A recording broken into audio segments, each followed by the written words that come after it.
안녕하십니까. 맨눈으로 세상의 흐름 읽어드리는 와이타임스 정세 분석의 주북일입니다. 조 바이든 미국 대통령의 한일 순방기간 동안에 개최됐던 쿼드, 그러니까 미국, 일본, 호주, 인도 4개 나라의 안보협의체죠.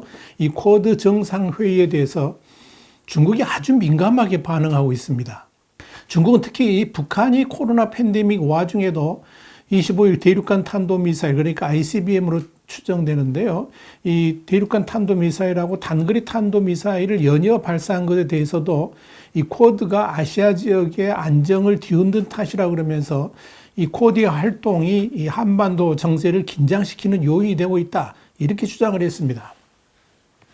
중국 공산당 기관지인 인민일보 자매지인 황구시보의 영문판이죠. 글로벌 타임스는 26일 이 북한의 미사일 도발과 한미의 대응 미사일 발사를 거론하면서 이 쿼드 정상회의가 열린 지 하루도 되지 않아서 북한의 미사일 발사가 이루어졌다 그랬습니다. 그러면서 이 중국과 러시아, 북한이 미국의 트러블 메이킹에 촉각을 곤두세우고 있다라고 지적을 한 겁니다. 그러면서 글로벌 타임스는 이 중국과 러시아, 북한은 미국의 움직임을 예의주시하고 있다 그러면서 북한은 그들의 이익을 지키기 위해서 단호히 대응할 것이라고 강조를 했습니다. 글로벌 타임스는 특히 리차워 라우링성 사회과학원 연구원의 말을 빌어서 북한의 미사일 발사는 바이든 대통령 방문 당시 공동성명에서 언급한 확장 억제와 5년 만에 실탄 사격 훈련 재개 등의 불만과 반대 입장을 북한이 표한 것이다, 그렇게 말을 하면서 한반도 긴장 고조와 남북 적대 관계에 대해서 미국은 책임을 피할 수 없다라고 주장했습니다. 한마디로 이 조 바이든 미국 대통령이 이 쿼드의 이런 안보 동맹을 강조하면서 북한을 자극했다, 이렇게 주장한 겁니다.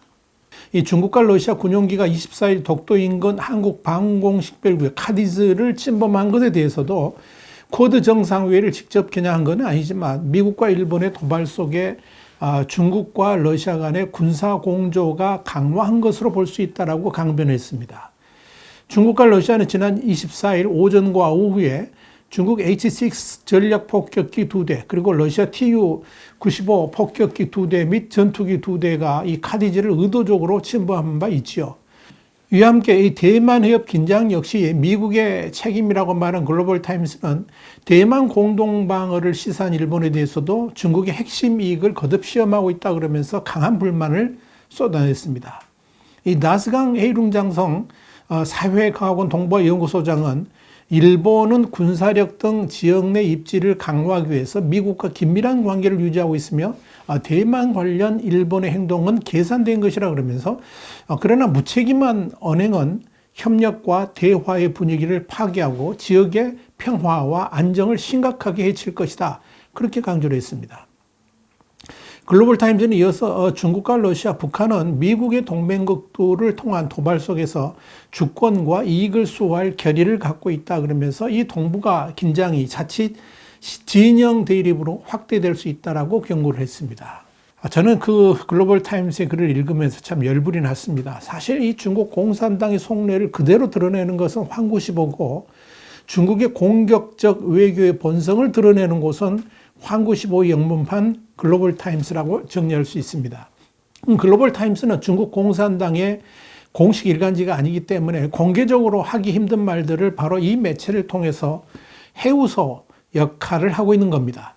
쿼드와 관련된 이 글로벌 타임스 일련의 논평 내용을 보면 중국이 얼마나 유화 독존적인 편견을 가지고 있는지 금방 알 수 있습니다. 우선 북한의 미사일 도발이 쿼드를 주도하는 미국의 움직임 때문이라고 강변한 것은 도대체 전후 사정을 생각이나 하면서 주장하는 것인지 아니면 말이 되든 안 되든 일단 하고자 하는 말들을 던져놓고 보는 것인지, 그러니까 배설하고 있는 것인지 알 수가 없을 정도입니다. 글로벌 타임스는 그러면서 미국을 트러블 메이커라고 지칭을 했죠. 미국이 호주, 일본 등과 함께 쿼드를 만든 것은 바로 중국 때문입니다. 중국이 주변국들에 대해서 무력으로 도발을 일삼고 동시에 경제적 도발과 영토 야욕을 벌이지 않고 있어서 그런 중국의 트러블 메이킹에 대해서 대응하기 위해서 만든 것입니다. 어디 그뿐입니까? 북한의 미사일 도발은 어제 오늘의 일이 아니죠. 북한의 공격적 행동은 쿼드하고는 관계없이 그동안 일상적으로 진행해왔던 일입니다. 그럼에도 중국은 느닷없이 쿼드를 핑계대면서 쿼드를 주도하는 바로 그 미국 때문에 북한이 미사일을 발사했다라고 감쌌습니다. 특히 글로벌 타임스는 한미 정상회담에서 언급한 확장 억제와 5년 만에 실탄 사격 훈련 재개, 이런 것에 대한 불만으로 북한이 어쩔 수 없이 미사일을 발사하게 된 것이다, 그렇게 주장을 했습니다. 한마디로 지나가던 개도 웃을 일입니다. 그렇다면 지난 문재인 정권 5년간 한미 군사훈련도 워게임으로만 하고 확장 억제에 대해서도 완전히 무관심했던 기간에 북한이 미사일 발사한 것에 대해서는 어떻게 설명할 수 있을까요? 중국의 글로벌 타임스는 24일 중국과 러시아의 군용기가 한국의 방공 식별구역을 침범한 것에 대해서도 미국과 일본이 도발함으로써 중국과 러시아 간의 군사공조가 강화된 것이다, 그렇게 설명했죠. 이 역시 도대체 앞뒤가 안 맞는 말입니다. 이날의 중국과 러시아 군용기의 도발은 누가 봐도 IPEF의 출범에 반발하는 중국의 도발이었다, 이렇게 정리할 수 있죠. 그런데도 뻔뻔하게 궤변을 늘어놓고 있는 겁니다. 대만에 대해서도 그렇습니다. 일본이 대만 보호에 관심을 갖는 건 한마디로 자국 영토 수호 때문입니다. 중국은 그동안에 공공연하게 대만을 통일하고 나면 그 다음 순서는 일본의 센카쿠 열도, 그러니까 중국명으로는 나오이다오라고 그러죠. 바로 이 센카쿠라고 밝혀왔습니다. 지난 17일에도 대만의 자유시보는 정보기관인 국가안전국 NSB가 있는데, 이 NSB의 천밍퉁 국장이 이 법원, 그러니까 우리나라 보자면 국회인데요, 외교국방위원회에서 중국의 완전 통일이 일본과 영유권 분쟁 지역인 센카쿠 열도까지 되찾는 것이라고 밝혔다, 이렇게 보도를 했습니다. 천 국장은 중국이 대만을 공격하면 센카쿠 열도까지 무력 행사에 포함될 것으로 보인다 그러면서 일본이 영내 안보 의제에서 방관자가 아닌 당사자라, 이렇게 덧붙인 겁니다. 그런데 이런 천 국장의 발언이 이미 중국 내에서는 다 알려진 사실이죠. 또 중국은 지금도 수시로 센카쿠 열도를 자신들의 땅이라고 주장하면서 공선을 파견해서 불법 침범하고 있습니다.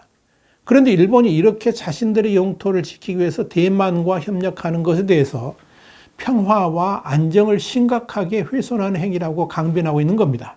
이뿐 아닙니다. 중국은 쿼드가 중국이 동중국해와 남중국해에서 일방적인 공격적 군사행동, 그러니까 해양 민병대를 동원하고 영토 분쟁하에 있는 이 섬들을 일방적으로 변경하는 것에 대해서 문제 제기를 했었죠. 여기에 대해서 강력하게 반발하고 있습니다.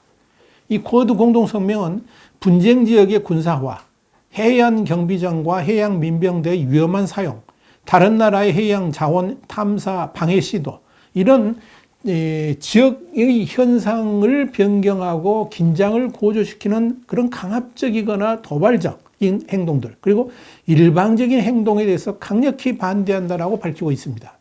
이 가운데 분쟁지역 군사화는 중국이 2014년 이후에 남중국해의 스플레이틀리 군도 내에 수중 암초를 포함한 지역물들을 콘크리트 등으로 매립해가지고 요새화한 103 7곳에 대한 것이라고 이렇게 볼 수가 있겠죠.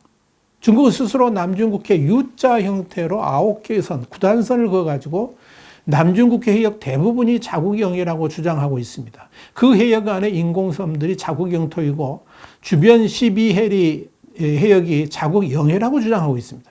그러나 그런 중국의 주장은 국제사회의 인정을 받지 못하는 불법 행위라고 할 수 있죠.